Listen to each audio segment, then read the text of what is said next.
अब आपके मन में यह सवाल होगा कि प्रधानमंत्री नरेंद्र मोदी आदमपुर बेस ही क्यों पहुंचे। बहुत से दर्शक हो सकता है आदमपुर के इस एयरबेस के बारे में जानते ही भी ना हों। असल में इस बेस पर पहुंचकर प्रधानमंत्री नरेंद्र मोदी ने पाकिस्तान का प्रोपेगेंडा फेल किया है।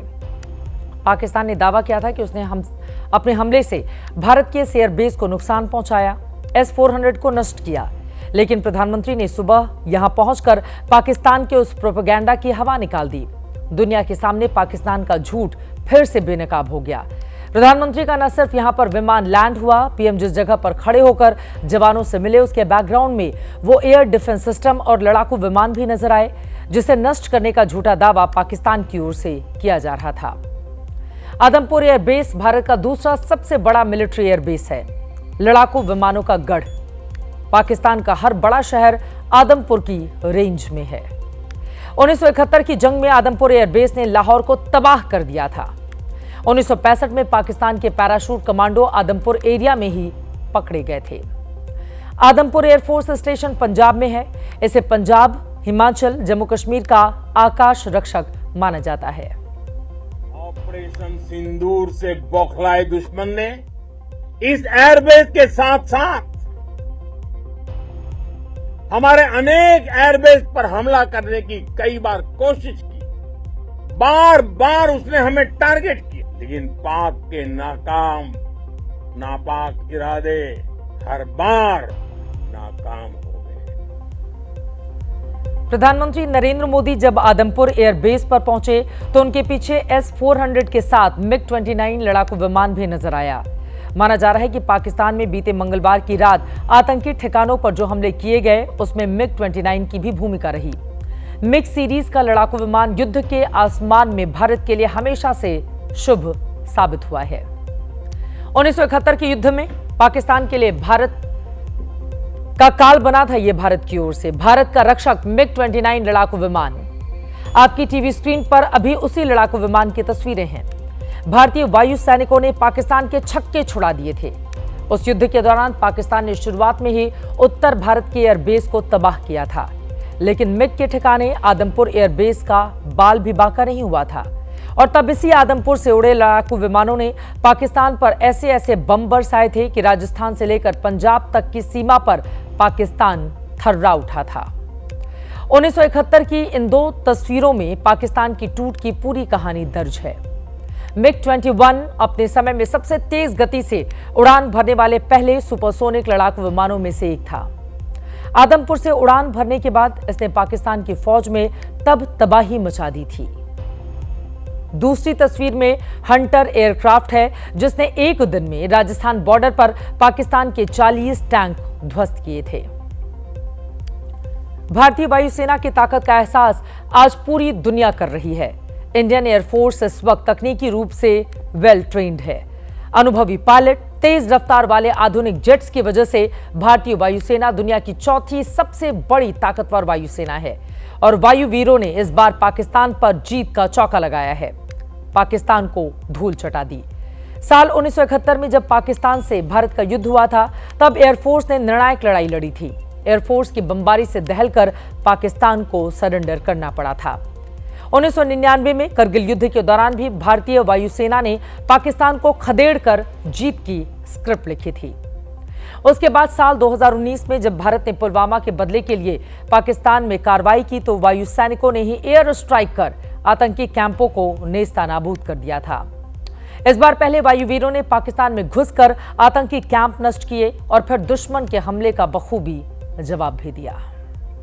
आप सभी ने कोटि कोटि भारतीयों का सीना चौड़ा कर दिया है। हर भारतीय का माथा गर्व से ऊंचा कर दिया है। आपने भारत की सीमाओं की रक्षा की है, भारत के स्वाभिमान को नई ऊंचाई दी है। आपने वो किया जो अभूतपूर्व है, अकल्पनीय है, अद्भुत है। मैं गर्व के साथ कह सकता हूं कि आप सभी अपने लक्ष्यों पर बिल्कुल खरे उतरे। वैसे पाकिस्तान ही नहीं, पूरी दुनिया को प्रधानमंत्री नरेंद्र मोदी की ओर से एक बड़ा संदेश दिया गया है। अब तक भारत और पाकिस्तान के बीच कश्मीर को मुद्दा बनाया जाता था। बातचीत में कश्मीर शब्द का जिक्र होता था। प्रधानमंत्री ने उस कश्मीर शब्द को पीओके पर शिफ्ट कर दिया है। पीएम ने कहा कि पाकिस्तान से बात होगी तो आतंकवाद और सिर्फ पीओके पर ही होगी। मोदी के इस बयान के बाद विदेश मंत्रालय ने भी पाकिस्तान से पीओके छोड़ने के लिए कह दिया है। हमारी घोषित नीति रही है, अगर पाकिस्तान से बात होगी तो टेररिज्म पर ही होगी। अगर पाकिस्तान से बात होगी, पाक ऑक्युपाइड कश्मीर पीओके उस पर ही होगी। ये नए भारत का बदला हुआ स्टैंड है और प्रधानमंत्री का ये बयान दुनिया के उन तमाम देशों को सुन लेना चाहिए जो अब तक कश्मीर का नाम लेकर विवाद का गीत गाते रहे हैं, पंच बनने की महत्वाकांक्षा रखते हैं। अगर पाकिस्तान से बात होगी, पाक ऑक्युपाइड कश्मीर पीओके उस पर ही होगी। ऑपरेशन सिंदूर के तहत आतंक को मिट्टी में मिलाने के बाद प्रधानमंत्री ने पाकिस्तान और दुनिया को साफ साफ कह दिया है कि अब जब भी बात होगी तो मुद्दा तो ही रहेगा आतंकवाद, वो जिसे पाकिस्तान की सरकार और सेना स्पॉन्सर्ड करती है, और पीओके, वो जिस पर पाकिस्तान ने अवैध तरीके से कब्जा कर रखा है। पीएम के बयान के बाद विदेश मंत्रालय ने पाकिस्तान से पीओके खाली करने को कहा है। हमारा लंबे अरसे से यही राष्ट्रीय पक्ष रहा है कि भारतीय केंद्र शासित प्रदेश जम्मू और कश्मीर से संबंधित किसी भी मुद्दे को भारत और पाकिस्तान को द्विपक्षीय तरीके से ही हल करना है। इस स्थिति में कोई बदलाव नहीं हुआ है। जैसा कि आप जानते हैं, लंबित मामला केवल पाकिस्तान द्वारा अवैध रूप से कब्जा किए गए भारतीय क्षेत्र को खाली करने। पीओके बनने की कहानी शुरू होती है साल 1947 में बंटवारे के कुछ दिनों के बाद से ही। जब भारत और पाकिस्तान का बंटवारा हुआ तब जम्मू कश्मीर ने दोनों से अलग रहना मंजूर किया। तब हरि सिंह जम्मू कश्मीर के राजा हुआ करते थे। 22 अक्टूबर 1947 को पाकिस्तान के कबालियों ने कश्मीर में घुसकर कब्जा करना शुरू कर दिया था, लेकिन बाद में राजा हरि सिंह ने अपनी धरती बचाने के लिए भारत में जम्मू कश्मीर का विलय किया था।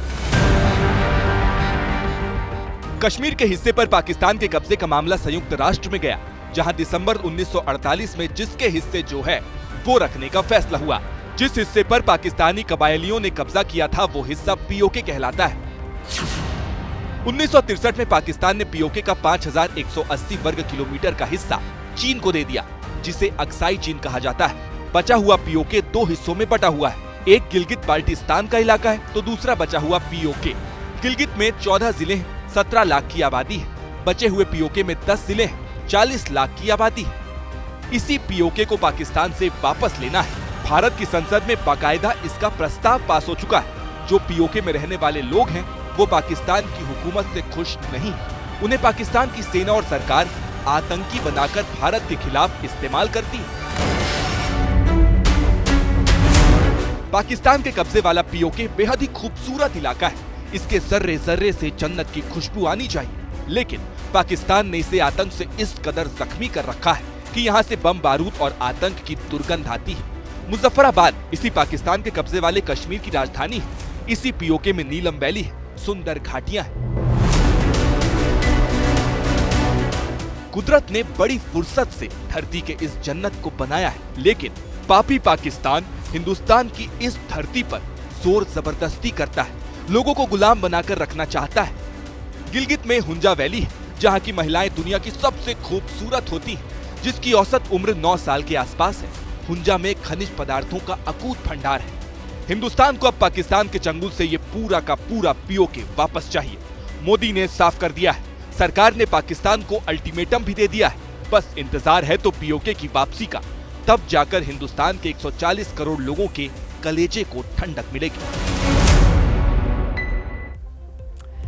वैसे यही समय है, सही समय है पीओके को लेकर सरकार की जो भी प्लानिंग हो उसको तेजी से इम्प्लीमेंट करने की, तेजी से आगे बढ़ाने की।